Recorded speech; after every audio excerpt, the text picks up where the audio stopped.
Voilà, mesdames et messieurs, joie et bonheur, et nous sommes heureux et nous avons le plaisir et l'honneur d'accueillir maintenant son Excellence, Monsieur Emmanuel Macron, président de la République française. On va encore dire quelques petits mots, si vous acceptez, c'est gentil. Nous avons chacun notre rôle à jouer, je dois dire des gentils mots pour vous souhaiter la bienvenue. Alors si vous m'autorisez, je vais faire un tout petit discours. C'est bon? On y va. Bien, Monsieur le Président, permettez-moi au nom de notre conférence de vous souhaiter une cordiale bienvenue à Genève et aussi en Suisse.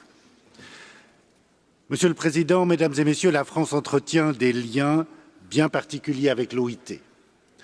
La France et l'OIT ont près d'un siècle d'histoire commune. En effet, la signature du traité de Versailles, le 28 juin 1919, sera commémorée à la fin du mois de juin à Paris. Si l'OIT a le privilège et la responsabilité d'être l'un des rares éléments du traité à avoir résisté à l'épreuve du temps, nous le devons d'abord à ses fondateurs, y compris à son premier directeur général, Albert Thomas. Il fait partie de ces personnalités de l'époque qui ont compris très tôt que, dans l'après-guerre, il faudrait donner la parole aux représentants du monde du travail. Cela supposait une vision, du courage et beaucoup d'imagination afin d'inventer des mécanismes de prise de décision entièrement nouveaux. Votre pays, Monsieur le Président, a toujours accompagné l'OIT pour faire progresser ses idéaux de paix et de justice sociale. La France a joué et continue de jouer un rôle éminent en faveur de la place de l'OIT dans la régulation internationale et dans le système multilatéral. Nous savons le combat qui est le vôtre, ainsi que votre engagement en faveur du multilatéralisme et de son renforcement, ainsi que de la dimension sociale de la mondialisation. C'est donc avec honneur et plaisir que je vous passe la parole, Monsieur le Président de la République. Monsieur le Président, je vous en prie. Merci à vous. Merci beaucoup, Monsieur le Président, Monsieur le Directeur Général, cher Guy Ryder, Mesdames et Messieurs les chefs d'État et de gouvernement, Mesdames, Messieurs les ministres, Mesdames et Messieurs les délégués, merci beaucoup pour votre accueil. Et cette 108e conférence internationale du travail est l'occasion de célébrer les 100 ans, en effet, de notre organisation, la plus ancienne des organisations internationales existantes. Et vous l'avez rappelé un instant, dès 1919, sur les cendres encore brûlantes de la Grande Guerre, alors que la folie des hommes venait de prendre 18 millions de vies, une idée a pris corps, portée par les organisations syndicales, inscrite dans le traité de Versailles en son titre 13, la paix universelle ne peut être fondée que sur la justice sociale.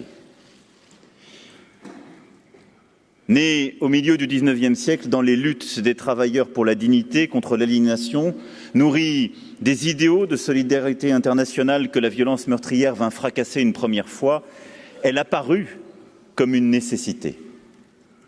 Parce que, précisément, les travailleurs de chaque camp avaient versé leur sang, parce que déjà, les esprits pionniers de l'OIT avaient compris que l'on ne peut construire une paix durable sur la somme des injustices. Ce fut Justin Godard, présentant avant même l'armistice une résolution faisant du travail l'une des clés de la paix à venir. Ce furent Arthur Fontaine, Léon Jouot et bien sûr Albert Thomas qui dirigea cette institution et mit tant de cœur à faire adopter, dès les premières années, des conventions et des normes pour que l'OIT passe de l'idée à la réalité. Et ce fut dès le début l'engagement de la France, vous l'avez dit, à travers quelques-unes de ces grandes figures, à travers l'engagement de l'ensemble de ses partenaires sociaux, de ses forces syndicales et patronales. Ce fut aussi l'engagement de la France comme pays, qui est aujourd'hui le deuxième pays à avoir ratifié le plus de conventions et d'engagements concrets, et donc avoir mis dans son droit réel, effectif, pour nos concitoyens et nos travailleurs, l'ensemble des acquis de l'Organisation internationale du travail. En 1944, les choses avancent encore. La Société des Nations, établie en ce lieu, n'avait pu empêcher l'histoire de bégayer. Et alors que la Seconde Guerre mondiale n'était pas achevée, ce fut la déclaration de Philadelphie et l'idée que tous les êtres humains, quelle que soit leur race, leur croyance ou leur sexe, ont le droit de poursuivre leur progrès matériel et leur développement spirituel dans la liberté et dans la dignité, dans la sécurité économique, avec des chances égales. Par 2 fois, au cœur du chaos, l'idée du progrès s'est affirmée avec force dans les consciences comme une espérance de paix. Refuser de se résigner, agir en responsabilité, bâtir pas à pas la solidarité internationale par le dialogue et par le droit. Voilà l'esprit de notre organisation, voilà la tâche à laquelle des générations et des générations se sont ici employées. Il serait trop long de rappeler ici l'ensemble de ce qu'on appelle parfois les acquis lorsqu'on se parle à nous-mêmes, mais qui sont le fruit de tant de combats. Et je pense que nous ne devons jamais oublier, quand nous nous parlons à nous-mêmes, 100 ans après, tout ce que l'Organisation internationale du travail a permis de battre en brèche. Tout ce qui était considéré à l'époque comme acquis et qui a été remis en cause pour que le progrès se fasse. 100 ans de combat, 100 ans de justice sociale, 100 ans de dialogue, 189 conventions ratifiées qui ont changé la vie de millions d'hommes et de femmes, 202 recommandations adoptées. Un double héritage qui nous oblige et qui se poursuit. Et l'histoire de cette organisation, c'est l'histoire justement de l'ensemble de ces combats. L'ensemble de ces combats. Et c'est l'histoire d'ouvriers, d'employés qui ont pu obtenir par convention la limitation de la durée du travail dans la journée et dans la semaine. C'est l'histoire d'enfants qui ont pu prendre le chemin de l'école parce que leur place n'était pas à l'usine, mais devant un professeur et un tableau noir. Et je veux ici souligner que dans les prochains jours, la France prendra la présidence de l'Alliance 8.7, partenariat mondial contre le travail forcé et le travail des enfants, et avec notre soutien y compris financier, l'OCDE, le Haut Commissariat aux réfugiés, l'UNICEF, la FAO, les partenaires sociaux et les ONG feront alliance autour de l'OIT pour mettre fin à ce fléau. L'OIT et ces combats que je rappelais, c'est l'histoire de femmes qui ont pu bénéficier d'un congé maternité, c'est l'histoire de la liberté des peuples, précisément, se libérant des pires injures quand, dès 1964, l'OIT condamna l'apartheid. Nelson Mandela ne s'y trompa pas quand 26 ans plus tard, il vint ici saluer le rôle pionnier de l'organisation. C'est l'histoire du combat pour la liberté syndicale mené aux côtés de Solidarność en Pologne, pilier de la démocratie, indispensable parmi toutes les libertés. Voilà, à travers simplement quelques exemples, ce que l'OIT a apporté. Quand les combats sont encore si nombreux devant nous, on a du mal à parler d'héritage, mais il est pourtant là qui nous oblige. Mais au-delà de ces avancées, de tous ces combats menés et gagnés, c'est aussi une méthode. Et une méthode, je dois le dire, et nous en parlions à l'instant même, avec les organisations syndicales et patronales françaises, dont nous avons sans doute beaucoup à apprendre pour nous-mêmes, celle du dialogue tripartite. La réunion à parts égales des États, des représentants syndicaux, des organisations patronales dans une seule et même instance. Ce cadre peut se révéler exigeant. Il faut, je le sais, remettre plusieurs fois l'ouvrage sur le métier, accepter que la prise de décision prenne parfois plus de temps. Mais cela permet d'avoir des résultats solides. Et c'est la nature même du compromis que d'encourager les échanges et de les assumer. Et là aussi, il m'appartient, de là où je parle, de tirer toutes les conséquences de cette méthode et de savoir retirer ce qu'elle a su ici produire. Ce double héritage de progrès et de méthode, il nous appartient collectivement aujourd'hui de le porter et de le faire vivre. Et je le dis au moment de ces 100 ans comme à un moment clé de l'histoire de l'organisation, alors que vous vous apprêtez à adopter une déclaration importante. L'OIT est cet endroit où, à chaque fois, la conscience a su se réveiller quand le chaos était là. Et je pense que le chaos est là. Et je pense que la responsabilité de notre génération est de ne pas attendre une nouvelle guerre, mais de regarder en face le monde tel qu'il est. Si je regarde le siècle qui vient de s'écouler, il a permis beaucoup d'avancées. Le libéralisme et l'économie sociale de marché, comme on aime à le dire en Europe, ont permis des vraies avancées. Nous avons sorti dans le monde entier des centaines de millions de nos concitoyens de la pauvreté. Et nous avons un véritable acquis, une histoire de progrès qui s'est faite sous nos yeux, parfois que nous avons presque digéré, dont on ne rappelle pas l'importance et le caractère unique dans l'histoire de l'humanité.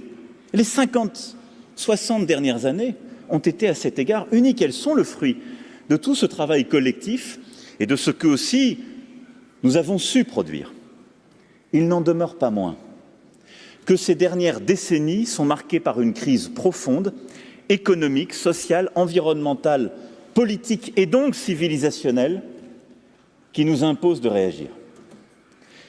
Et cette crise, elle est là, et nous l'avons vécue dans nos propres sociétés. C'est la crise vécue par des territoires, des concitoyens, à qui on a expliqué que l'ouverture du monde était bonne et pacificatrice, ce qui était vrai, mais qui ont découvert l'autre face de cette mondialisation, qui rimait avec délocalisation, qui rimait parfois avec dégradation de leurs conditions de vie, d'organisation ou de travail. Et ce fut la découverte d'un dumping social, environnemental, qui a rythmé les dernières décennies. Ces dernières décennies ont été marquées par quelque chose qui n'est plus le libéralisme et l'économie sociale des marchés, mais qui a été, depuis 40 ans, l'invention d'un modèle néolibéral et d'un capitalisme d'accumulation qui, en gardant les prémices du raisonnement et de l'organisation, en a perverti l'intimité et l'organisation dans nos propres sociétés. La rente peut se justifier quand elle est d'innovation, mais peut-elle se justifier dans ces conditions lorsque la financiarisation de nos économies a conduit à ces résultats? Et en avons-nous tiré toutes les conséquences? Je ne crois pas. Ces 10 dernières années, nous n'avons pas tiré l'ensemble des conséquences des crises que nous avons vécues.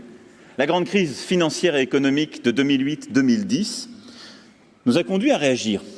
Nous avons su apporter une réponse à la crise des dettes souveraines et des systèmes financiers. Nous n'avons pas réellement changé le modèle d'organisation du capitalisme. Nous avons conduit à des ajustements dans plusieurs pays, pas le mien, je dois le dire, mais dans beaucoup de pays, au sud de l'Europe ou ailleurs, des ajustements brutaux, inédits depuis la Deuxième Guerre mondiale, ont été conduits et qui ont permis l'ajustement de ces économies par les salariés, avec des reculs qui ne s'étaient jamais connus en temps de paix. De la même manière, l'accumulation des richesses dans certains lieux et chez certains s'est accélérée ces dernières décennies. Je défends pour ma part une économie de progrès, je crois dans l'innovation technologique, entrepreneuriale, je la défends dans mon pays, en Europe et dans les enceintes multilatérales. Mais il n'en demeure pas moins que quelque chose ne fonctionne plus dans l'organisation de ce capitalisme. On doit tous le regarder en face. Quand il profite de plus en plus à quelques-uns et qu'il conduit à des déséquilibres territoriaux qui fracturent toutes nos démocraties. Et ça ne touche plus uniquement quelques pays. Les pays qui sont à la pointe de la mondialisation le vivent, y compris ceux dont le PIB progresse le plus. Et donc nous avons un système dont les progrès macroéconomiques se construisent sur des déséquilibres microéconomiques et territoriaux. C'est ça le monde dans lequel nous vivons. Je ne vais pas ici égrener les chiffres, les constats que vous connaissez infiniment mieux que moi, des inégalités territoriales, sociales, des concentrations de pauvreté, de l'insuffisante couverture sociale qui existe dans le monde où nous vivons. Mais ce que je veux simplement ici dire, et que j'avais dit d'ailleurs de la même manière, il y a maintenant près de 18 mois à Davos, dans une enceinte où les oreilles sont peut-être moins ouvertes à ce genre de constat, mais qui est malgré tout là, c'est que cette économie de marché dans laquelle nous vivons, elle est de moins en moins sociale, comme nous l'avions voulu à la fin de la Deuxième Guerre mondiale. Elle est au fond même de moins en moins libérale au sens le plus littéral du terme. Et elle est de plus en plus d'accumulation, de rente et de corporatisme. C'est ça la réalité. Le libéralisme comme philosophie politique aime la liberté de chacun en tant que chaque homme digne et libre, et qu'il peut l'être et défendre ses droits. Mais Et ils n'aiment pas quand cette liberté devient la loi de la jungle et permet la captation des richesses par quelques-uns ou l'accumulation de rentes parce qu'il y a du dumping social ou fiscal ou environnemental ou des règles perverties. Or, c'est aujourd'hui l'espèce de travestissement de notre économie mondiale à laquelle nous sommes arrivés. Et donc ça, il nous faut le regarder en face. Pourquoi? Parce que c'est porteur d'une crise très profonde dans nos démocraties et dans nos pays. Ce qui nourrit partout les extrêmes, la démagogie, ce qui affaiblit la démocratie en son sein, ce qui parfois la fait reculer, ce qui fait douter nos concitoyens, c'est qu'ils n'ont plus leur part de progrès, parce qu'ils voient ce fonctionnement international, cette histoire d'ouverture qu'on leur a tant et tant expliquée, se désagréger sous leurs yeux. Et c'est une réalité. Et c'est une réalité, un problème, avant tout pour celles et ceux, quelles que soient les sensibilités politiques qui sont les leurs, qui croient dans le progrès et dans la démocratie. Et je le dis ici avec force parce que cette crise que nous sommes en train de vivre, qui est là sous nos yeux, mais qui est une crise qui peut paraître douce, parce que les victimes ont peu de porte-voix, sont disséminées, et que pour l'instant, elle ne fait pas de guerre. Cette crise, elle est là. Elle est là. Et elle est en train de décomposer le consensus profond sur lequel la démocratie, le progrès et les libertés individuelles se sont bâtis depuis le XVIIIe siècle dans nos pays. Et si la France a une responsabilité, elle qui a été à l'avant-garde de ces idées de progrès et des Lumières, et je le dis ici, dans une terre qui a aussi porté ses Lumières et tant de ses philosophes, c'est que c'est exactement ce qui est aujourd'hui en train d'être bousculé par notre organisation collective sur le plan international. C'est que la démocratie avancée, avec les libertés individuelles, l'économie sociale de marché et des équilibres où chacun trouvait sa part de progrès.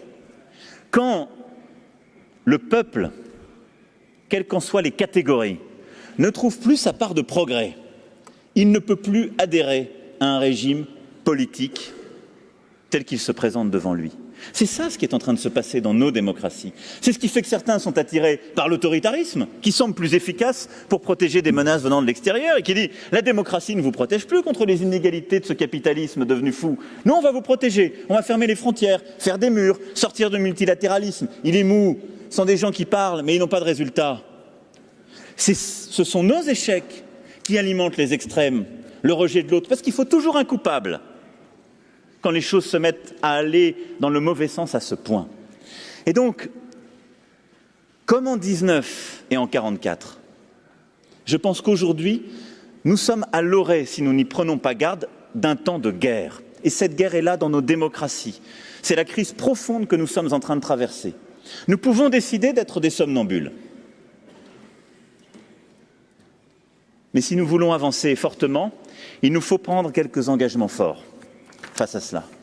Et considérer en effet que ce sur quoi nous vivons depuis tant et tant de décennies a été perverti en son sein, et qu'à cela s'ajoutent deux grandes angoisses légitimes qui arrivent, la transformation numérique et la transformation environnementale et écologique.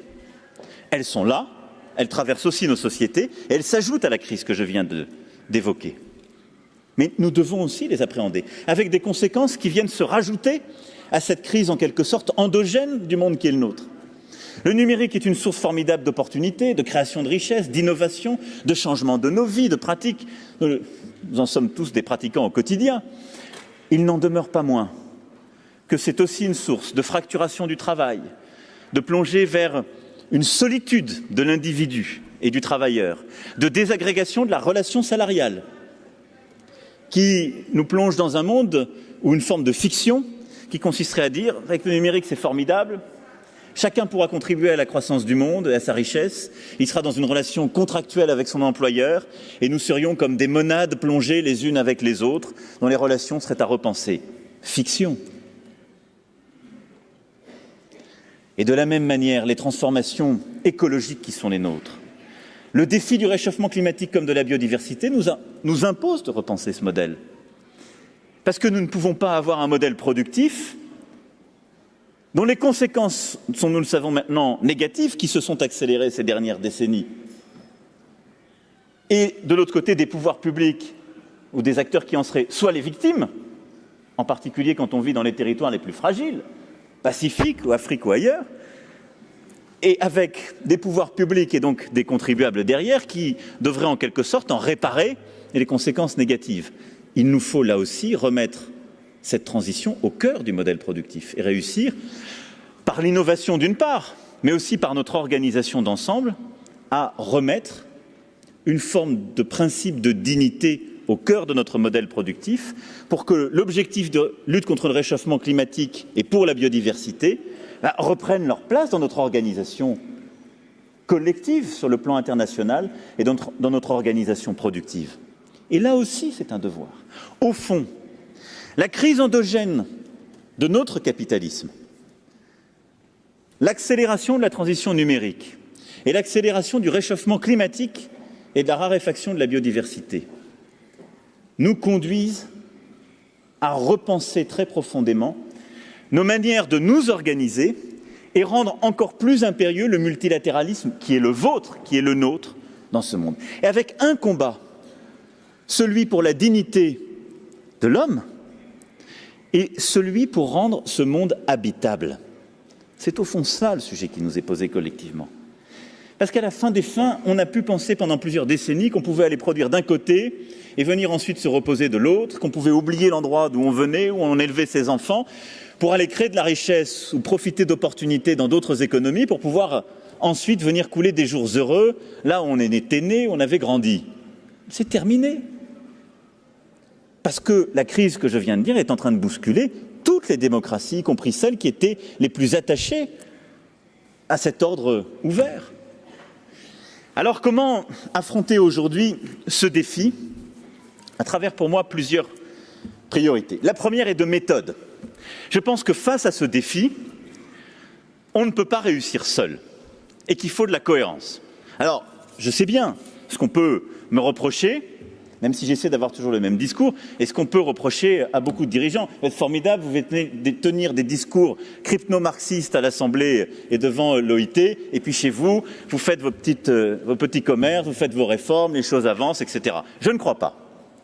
Je crois simplement que cette transformation profonde du modèle économique, social, productif, civilisationnel que je viens de décrire, il ne se fait pas dans un seul pays. Aussi vrai que le XXe siècle a montré que le socialisme en un seul pays ne fonctionnait pas, la lutte contre les inégalités du capitalisme international ou la lutte pour l'écologie, ça ne marche pas dans un seul pays. C'est pas vrai. On peut l'essayer, ça crée une chose, ça crée le recul économique, ça réduit les opportunités et ça vous permet de moins bien aborder les choses.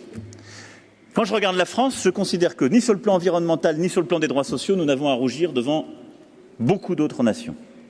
Et nous continuerons d'avancer ensemble, avec d'ailleurs des organisations que nous devons sans doute améliorer, des leçons qu'on doit tirer de nos propres échecs et insuffisances. Mais je pense que nous devons, et c'est notre responsabilité, au sein de l'Europe et par le multilatéralisme, avancer beaucoup plus fort et porter nous-mêmes la transformation en son sein de ce propre modèle auquel je crois. Et ce que nous sommes en train de faire par la mobilisation territoriale, par notre lutte contre les inégalités femmes-hommes dans le travail, par les sujets de mobilisation concrets est cohérent avec l'agenda que je viens de porter. La mobilisation européenne que nous portons pour un salaire minimum partout en Europe, pour justement recréer de la convergence, est cohérente avec cela. Mais il nous faut, sur cette bataille, remettre du multilatéralisme partout et nous battre pour que l'ensemble des nations et avec elles de ses partenaires avancent de concert. Et partout où on fait reculer le multilatéralisme, on met en danger la possibilité de réformer en profondeur justement cet agenda que je viens de décrire. Et à ce titre, l'avancée qui a été permise lors du G7 Travail il y a quelques jours par justement l'ensemble des partenaires sociaux que je veux saluer, la ministre du Travail ici présente, est important. C'est la première fois qu'on a une déclaration tripartite dans un G7 ou un G20. C'est la première fois. Donc c'est possible, avec des vraies conclusions. Et c'est ça qu'il nous faut continuer à œuvrer. Je sais qu'il y a des doutes, que certains menacent de quitter, que d'autres voudraient qu'on accélère sur d'autres priorités. Il nous faut aujourd'hui tenir un agenda multilatéral exigeant, réussir à garder la méthode tripartite qui est la vôtre pour pouvoir avancer et avoir justement des combats et des réussites concrètes dans cette transformation que j'évoquais à l'instant. C'est indispensable, indispensable.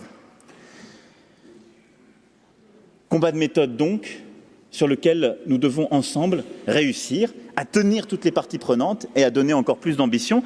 Et c'est celle que nous porterons dans le cadre de ce G7, qui ne s'arrêtera pas simplement à un G7 travail, mais qui doit aussi intégrer le G7 finance et qui doit réussir à intégrer le G7 à Biarritz des chefs d'État et de gouvernement. Je veux que nous ayons non seulement une réflexion, mais que nous amenions l'ensemble des parties prenantes à intégrer que le système en son sein ne peut plus fonctionner de la même manière, que ces déséquilibres propres, que ce qui touche nos sociétés est de telle nature, comme je viens de le décrire, que nous sommes, précisément nous, puissance économique du monde libre, en responsabilité de devoir le bouger. Ensuite, il y a pour moi 4 priorités sur lesquelles nous devons avancer dans ce contexte. La première, c'est la lutte contre les inégalités dans le monde du travail. Et d'abord, la lutte contre les inégalités entre les femmes et les hommes et contre les violences et le harcèlement dans le monde du travail. Nous recensons les législations les plus avancées au monde en la matière et nous demanderons à chacun des États, sur cette base, de faire évoluer sa législation. C'est là aussi un point important du G7 dont la France a la présidence cette année, cette idée du bouquet législatif qui avait été porté par plusieurs ONG, plusieurs avocats, dont Madame Halimi et plusieurs autres, dont nous nous sommes inspirés pour essayer de faire avancer chacun et mener ce combat. Et cela viendra nourrir, bien entendu, la dynamique portée par la première convention universelle sur l'élimination de la violence et du harcèlement contre les femmes et les hommes dans le monde du travail, dont la France soutient clairement et sans ambiguïté l'adoption, et sur laquelle, d'ailleurs, nous avons des responsabilités au sein de l'Union européenne que nous porterons. C'est un texte qui est bon, sans réserve, et sur lequel nous devons collectivement avancer.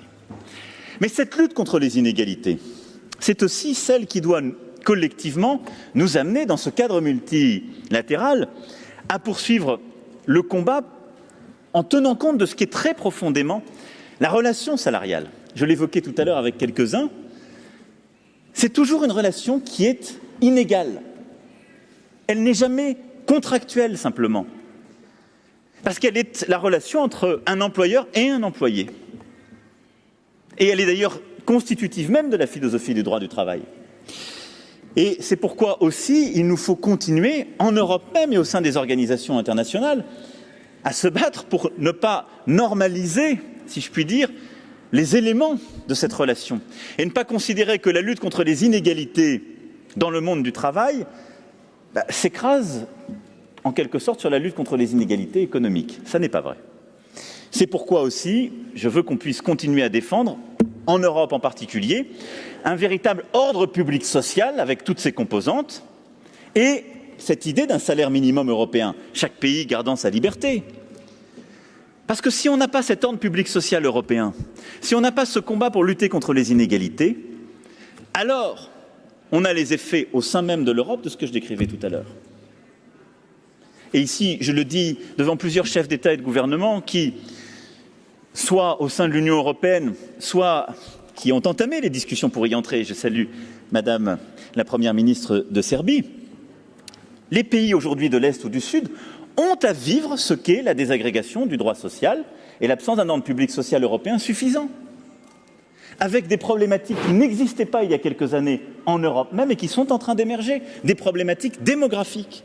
Quand des pays de l'Est de l'Europe vous disent « je n'ai plus de travailleurs chez moi, je perds 20 à 30% de ma population parce qu'ils vont travailler en France, en Allemagne ou ailleurs, parce que là il y a un salaire minimum et qu'ils gagnent 4 fois mieux leur vie que chez moi », ça n'est plus l'Europe. Nous n'avons pas fait l'Europe pour ça. L'Europe, ça n'est pas un marché, c'est un projet, avec de la liberté et de la solidarité et des convergences. Et c'est mauvais pour les pays européens qui jouent le jeu, nous les premiers, mais c'est mauvais pour les pays d'origine et les travailleurs de ces pays. Donc, nous avons à nous battre collectivement pour cet ordre public social et ce salaire minimum. Deuxième axe, c'est la bataille, et cette deuxième priorité, pour l'accès universel à la protection sociale. Là aussi, nous aurons besoin de la mobilisation des États, des partenaires sociaux, de la société civile. Une initiative est lancée par le G7 qui appelle tous les pays à honorer leur engagement de développer des systèmes de protection sociale pour tous, d'ici 2030, selon les principes énoncés dans la recommandation adoptée par l'OIT en 2012. Nous invitons ainsi les pays du G7 à rejoindre le partenariat mondial pour la protection sociale universelle, coordonné par l'OIT et la Banque mondiale. C'est indispensable. Nous le savons. On a aujourd'hui la moitié de la population mondiale, à peu près, qui n'est pas couverte par ces droits. Mais surtout, nous avons une transformation de ces droits et la nécessité de reconvoquer l'universalité d'accès à la protection sociale à cause des bouleversements que j'évoquais. L'OIT a fait un travail que j'évoquais à l'instant remarquable. Nous avons besoin aujourd'hui de remettre de la pression pour que les États membres s'y joignent, y remarquent justement de l'engagement. Et l'a fait avec la Banque mondiale de manière, là aussi, inédite pour créer le partenariat. Mais nous avons nous-mêmes besoin de continuer le travail qui consiste à bâtir cette nouvelle protection sociale universelle, parce qu'elle change dans nos pays mêmes. Parce que la protection sociale qui a été bâtie durant le XXe siècle, sur le salariat et le rapport à une organisation sociale productive qui était celle d'une économie de long terme, de cycle long, de rattrapage dans nos économies qui allait avec le monde industriel, est bousculée par les changements du monde, le fait que nous sommes dans un cycle d'économie de l'innovation et où la relation de plus en plus s'individualise à cause du numérique. Et donc, il nous faut recréer des droits universels attachés aux personnes, mais dont les conquêtes et la régulation puissent donner une part entière aux partenaires sociaux. C'est pour ça que nous avons à réinventer là aussi une grammaire commune d'action, parce qu'on ne peut pas réindividualiser les droits en considérant qu'il n'y aurait plus à représenter les travailleurs dans la société. Et c'est le défi qui est le nôtre. Simplement, nous devons repenser cette protection autrement que par le lien financier qui a été celui de l'État-providence du XXe siècle. Il faut le repenser par une organisation commune qui est devant nous et sur laquelle, là aussi, nous devons être collectivement innovants. Et j'ai ma part de responsabilité dans cette bataille avec l'ensemble de nos partenaires sociaux et du gouvernement. Le troisième axe, c'est l'accompagnement des travailleurs pour la transformation numérique. Nous avons évoqué cela. Je sais que c'est au cœur de vos réflexions, de vos batailles. Et je n'apprends rien à personne ici. L'économie des plateformes, la robotisation, l'intelligence artificielle, ce sont des opportunités formidables. Si on en parle dans les grandes capitales, les gens vont vous parler essentiellement des opportunités, et elles sont là, qui vont permettre de réduire la pénibilité, de permettre d'améliorer la productivité, d'inventer de nouveaux usages, de permettre de lutter contre des maladies, d'inventer de nouvelles formes de mobilité, de lutter contre le réchauffement climatique de manière plus efficace, c'est vrai. Mais parler de robotisation, d'intelligence artificielle, de transformation numérique à 80% de nos concitoyens, ils ont peur. Ils ne voient pas des opportunités, ils voient des risques. Ils disent « c'est une machine qui va me remplacer au travail ». Ils disent « ce sont des données particulières, les miennes, qui vont être données à je ne sais pas qui vont réduire mes propres droits, ma liberté ». Et ils se disent « ce sont des choses qui vont déshumaniser notre société ». Et donc là, nous avons collectivement à penser une éthique, un cadre de régulation pour que la part d'innovation que nous devons apporter, accompagner, financer, eh bien, se double là aussi d'un progrès social. Nous n'avons pas réussi à ce stade à montrer la part d'humanité du numérique et donc la part de progrès social que le numérique apporte. C'est notre défi à tous. C'est le défi de tous les entrepreneurs du numérique au premier chef, c'est le défi des gouvernements.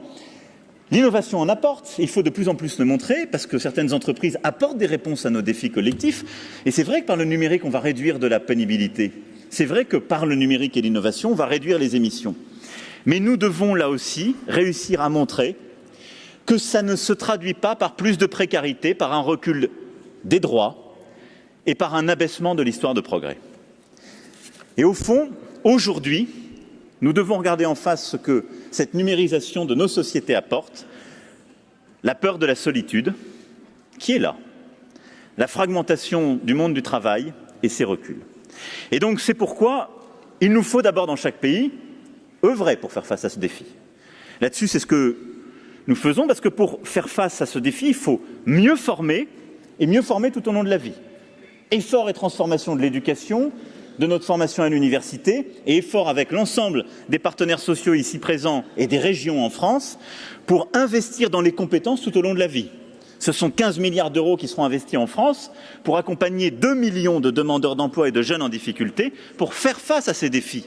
Parce qu'il faut pouvoir être équipé face à cette transformation du monde et pouvoir justement réussir, pas seulement à s'adapter, à saisir la part d'opportunité de ces changements. Et puis, derrière ça, il nous faut adopter de nouvelles règles. Jusqu'à présent, l'Internet et la numérisation n'ont été que de la liberté absolue. Mais la liberté absolue, s'il n'y a pas le minimum d'ordre, l'ordre public qui permet la liberté, c'est la loi de la jungle. C'est la loi de la jungle. C'est pourquoi, sur ce sujet, il nous faut aussi adopter des règles communes. En France, nous adopterons une nouvelle réglementation pour une amélioration substantielle des conditions des travailleurs des plateformes, qui est indispensable.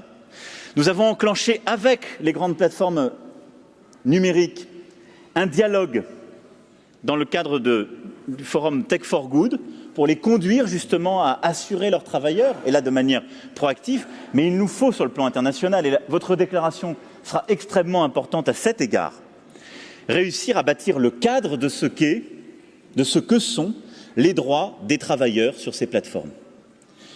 Qu'ils soient d'ailleurs indépendants ou travailleurs de petites entités, on ne peut pas avoir une désagrégation de notre organisation collective par, en quelque sorte, la nouvelle organisation du travail contemporain que permet le monde numérique.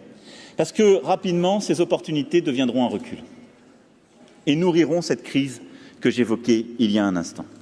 Et donc, nous avons commencé au niveau national, c'est maintenant au niveau européen, international qu'il nous faut avancer.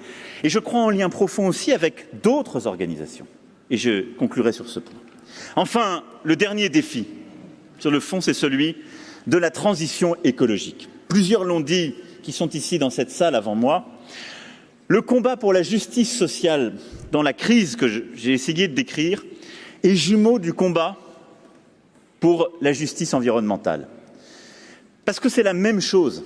C'est un système qui a, en quelque sorte, perdu en son sein les bonnes finalités et dont les externalités négatives, comme disent joliment les économistes, seraient la grande pauvreté, l'exclusion et l'écologie. On doit remettre la lutte contre le réchauffement climatique et la lutte pour la biodiversité au cœur du modèle productif. Et donc, il nous faut mener ce combat parce que c'est aussi un combat de justice sociale.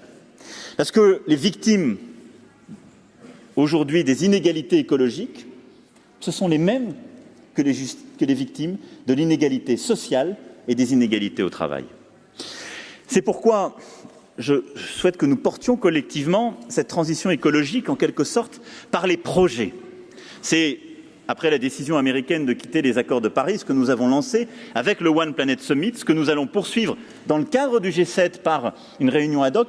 Et nous avons mobilisé là les partenaires sociaux, les entrepreneurs, les intellectuels, les académiques, pour monter des projets concrets et répondre à cela. Et porter, pour la première fois, des initiatives visant à changer l'organisation de certains financeurs, de certains fonds, de certains acteurs économiques en leur sein. Pour la première fois, une coalition d'acteurs a été créée il y a quelques mois, grâce à l'implication de plusieurs fonds souverains, et je veux tout particulièrement souligner l'implication de la Première ministre de Norvège, pour que ces fonds souverains intègrent l'objectif environnemental et assurent justement la conduite de tels projets. C'est la même perspective que nous voulons mener avec plusieurs grandes entreprises internationales, avec justement certains de ces investisseurs, pour qu'ils intègrent l'impact environnemental et social dans leur choix d'investissement. Et je souhaite qu'au G7, nous puissions lancer justement cette initiative d'un fonds à impact social et environnemental et d'avoir une véritable croissance inclusive qui intègre cette transition écologique dans ses objectifs. Mais c'est aussi ce que dans chacun de nos pays, nous devons intégrer dans le dialogue territorial avec nos entreprises, avec nos salariés, avec les collectivités. Permettre d'intégrer nos objectifs environnementaux et de les faire rimer avec nos objectifs sociaux et économiques. Et donc, partout sur nos territoires, de porter ces transitions en finançant et en permettant que les entreprises, qui sont parties prenantes, les États, les collectivités financent ces transitions qui, sur plusieurs années, permettent seules de passer de territoires qui sont attachés à des activités industrielles parfois très polluantes et où il y a souvent de la pénibilité, à de la nouvelle activité économique, où on travaille et on vit mieux, en respectant nos objectifs environnementaux. Plusieurs l'ont ici porté dans leurs réflexions et écrits précédents, et c'est ce que nous sommes en train de commencer à mettre en œuvre en France et sur lequel je souhaite que nous accélérions. C'est ce qu'on doit aussi porter au niveau européen et au niveau international dans les enceintes que j'évoquais. Voilà les 5 priorités, la priorité de méthode et les 4 priorités que je souhaite que nous portions dans le cadre de ce G7 que préside la France, mais que je souhaite qu'ensemble nous puissions porter compte tenu de la nature de la crise qui est la nôtre. La France a traversé ces derniers mois une crise très dure, mais que j'ai personnellement vécue comme une forme d'opportunité. Parce que le peuple français ne se résout jamais. Et lorsqu'il dit avec force ce qu'il a dit, je crois qu'il faut avec beaucoup d'humilité savoir écouter, savoir constater ce qu'on a mal fait, ne pas arrêter de faire ce qu'on doit faire, savoir changer de méthode, mais entendre, je crois, l'intuition, le message profond. J'ai essayé d'en tirer les conclusions pour la France. Ce sont les mêmes que celles qui animent ce que je partage avec vous aujourd'hui. Nos concitoyens veulent plus de sens, plus de proximité et plus d'humanité. Je crois qu'ils sont prêts à saisir les transformations actuelles. Ils les voient, ils les comprennent, ils les vivent. Notre jeunesse, parfois, la comprend mieux que nous, qui, sur le sujet du climat, par exemple, nous pousse impérieuse à agir plus vite et plus fort, et elle a raison. Mais nous avons peut-être parfois construit des bonnes réponses trop loin de nos concitoyens, ou en considérant qu'il y avait des sachants et des subissants. Et je pense que c'était une erreur fondamentale. Et donc, notre responsabilité collective, c'est de transformer notre manière de faire, je dirais, de la façon la plus intime, dans l'entreprise, sur nos territoires, au sein du gouvernement et dans la manière d'être et de faire avec l'ensemble des parties prenantes. Et de remettre en effet l'homme au cœur, l'humanité au cœur. Et je crois que le combat qui est le vôtre et qui est le nôtre pour les années à venir est essentiel à cet égard. Je l'ai dit avec force, je crois que la crise que nous vivons peut conduire à la guerre et à la désagrégation des démocraties. J'en suis intimement convaincu. Je pense que tous ceux qui croient sagement assis, confortablement repus que ce sont des craintes qu'on agite, se trompent. Ce sont les mêmes qui se sont réveillés avec des gens qu'ils pensaient inéligibles. Ce sont les mêmes qui sont sortis de l'Europe alors même qu'ils pensaient que ça n'adviendrait jamais. C'était souvent les plus amoureux d'ailleurs de cette forme de capitalisme et de l'ouverture à tout craint. Moi, je ne veux pas commettre avec vous la même erreur. Et donc, nous devons réussir à ce que notre modèle productif change en profondeur pour retrouver ce que fut l'économie sociale de marché, une manière de produire, de créer de la richesse indispensable, mais en même temps de porter des éléments de justice et d'inclusion. Et une manière d'organiser l'innovation partout dans le monde et l'ouverture, mais de faire que chacun y trouve sa part. Et donc, et je conclurai sur ce point, ça suppose que nous soyons, nous, collectivement, extrêmement cohérents. On ne peut pas défendre ce que je viens de dire à l'OIT et de dire ensuite, quand on est au FMI, autour de la table du Conseil européen, allez, vous allez vous ajuster face à la crise financière et réduire vos droits sociaux. Ça doit être terminé. Et à ce titre, les déclarations adoptées par le FMI il y a 15 jours marquent une inflexion historique. On ne peut pas continuer à dire ce que je viens de dire à l'OIT et continuer à dire, quand on est à l'OMC, c'est formidable le commerce, il faut négocier des accords avec tout le monde, quelle que soit leur sensibilité, sociale ou environnementale. Et vive le dumping, ça ira mieux, ça enrichit tout le monde. On ne peut pas continuer à considérer que le monde s'organise en tuyaux d'orgue. C'est terminé.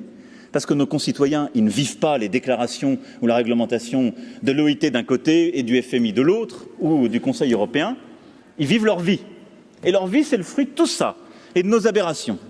C'est pourquoi, avec force, je vous le dis ici, ce que je vous ai dit là, je le dirai dans toutes les enceintes. Je ne veux plus d'accords commerciaux internationaux qui alimentent le dumping social et environnemental. Et en tant que dirigeant européen, je le refuserai partout où je n'aurai pas les garanties sur ce point. Je ne veux plus qu'en Europe, nous considérions que le sujet de l'ajustement économique et financier et de la dette prévaut sur les droits sociaux. Parce qu'à ce moment-là, on nourrit les extrêmes, le doute et précisément la désagrégation de ce qu'est le projet européen lui-même. Et que c'était notre responsabilité que d'articuler la part de solidarité qui allait avec. Et donc, cette mondialisation nouvelle, ce multilatéralisme à réinventer, c'est un multilatéralisme d'humanité, mais de responsabilité. De responsabilité dans l'entreprise, sur nos territoires, dans chacun de nos pays, mais aussi entre nous.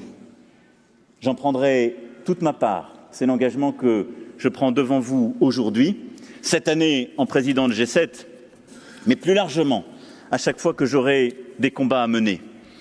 Parce qu'aujourd'hui, plus que jamais, ce qui a conduit à faire naître l'OIT dans des temps troubles, ce qui a nourri votre organisation internationale alors que la Deuxième Guerre mondiale n'était pas encore achevée, c'est ce qui doit nous amener à ouvrir une nouvelle page. Parce que de nouveaux conflits, irrémédiablement, sans quoi seront devant nous. Cet engagement, c'est celui de la France, ce n'est pas seulement le mien, c'est celui que je prends aujourd'hui devant vous, avec l'ensemble des organisations syndicales, patronales et avec le gouvernement, et c'est celui que je défendrai dans toutes les instances avec la même vigueur. Je vous remercie. Merci beaucoup. Merci à vous. Merci mes amis. Et c'est sûr, on va continuer le combat. Merci à vous. Merci beaucoup. Merci mesdames, messieurs. Merci à vous. Merci à vous. Merci. Merci. Merci. Merci pour mon engagement. Merci à vous.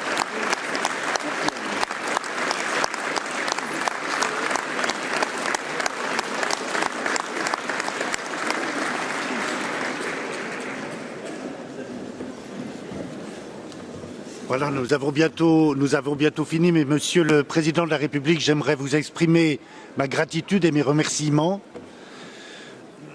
pour votre allocution qui est en somme le gage de votre conviction dans les valeurs que nous partageons entre la France, vous-même et l'OIT.